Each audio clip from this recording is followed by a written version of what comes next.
का रुख मैं करना चाहता हूं। परिहार साहब, आपने बीजेपी कांग्रेस दोनों का पक्ष सुना। आपको माननीय कोर्ट ने कहा है कि अब आपका हक कोई छीन नहीं सकता, आपके साथ अब तक अन्याय हुआ है।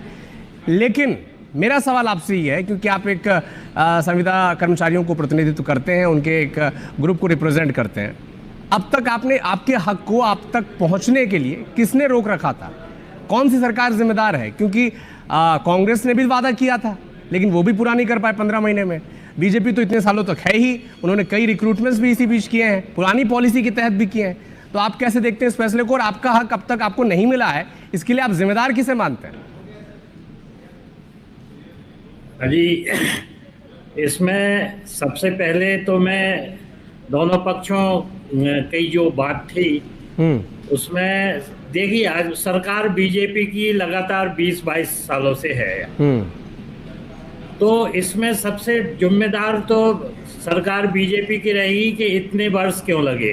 अगर हम माने तो 2013 के घोषणा पत्र में, बीजेपी के घोषणा पत्र में भी ये कहा गया था कि संविदा कर्मियों को नियमित किया जाएगा, लेकिन उसके बाद से लगातार हम जो एमपीवी के लोग हैं, जो विद्युत कंपनियों में संविदा कर्मचारी काम कर रहे हैं, जो थ्रू प्रॉपर रिक्रूटमेंट से आए हैं, रिक्रूटमेंट जैसे होते हैं नियमित के, वैसे ही संविदा के भी रिक्रूटमेंट हुए, और वो 2010 के बाद से रिक्रूटमेंट संविदा में हुए थे और उनको रेगुलराइज करना चाहिए था, लेकिन रेगुलराइज करने के लिए लगातार प्रयास करने के बाद भी रेगुलराइजेशन नहीं हो पाया।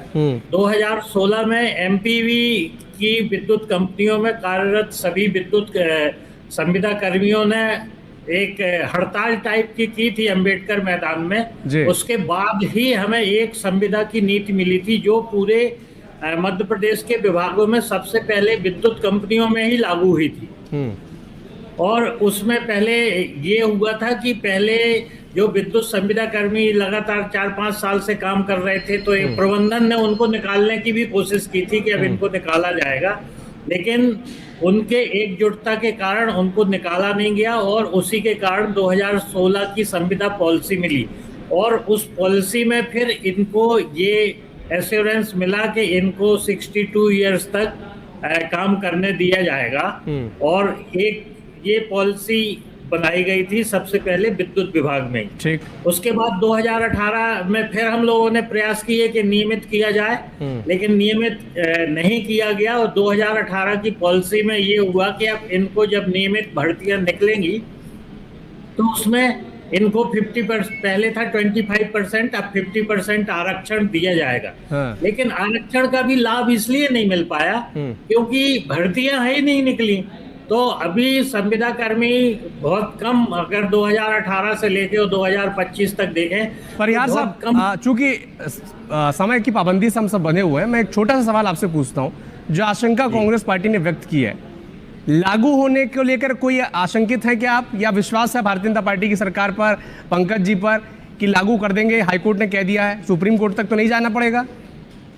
देखिए, अब ये तो सरकार के ऊपर है, सरकार से हम लोग मांग कर रहे हैं। हम अभी जो विद्युत कंपनियों के तीनों डिस्कॉम वालों ने अभी हाईकोर्ट में पिटीशन लगाई थी, उसमें भी उन्हें 60 दिन का समय दिया है कि इनके रिप्रेजेंटेशन लेके और इनके ऊपर कार्रवाई, मतलब नियमित किया जाए। लेकिन ये शासन को सोचना है। ठीक है, पंकज जी का रुख करते हैं। पंकज जी, कब तक लागू हो जाएगा हाईकोर्ट का आदेश? इंतजार तो नहीं करना पड़ेगा संविदा कर्मियों को, आउटसोर्स कर्मचारियों को, या फिर सुप्रीम कोर्ट जाने की तैयारी वगैरह तो नहीं आपकी?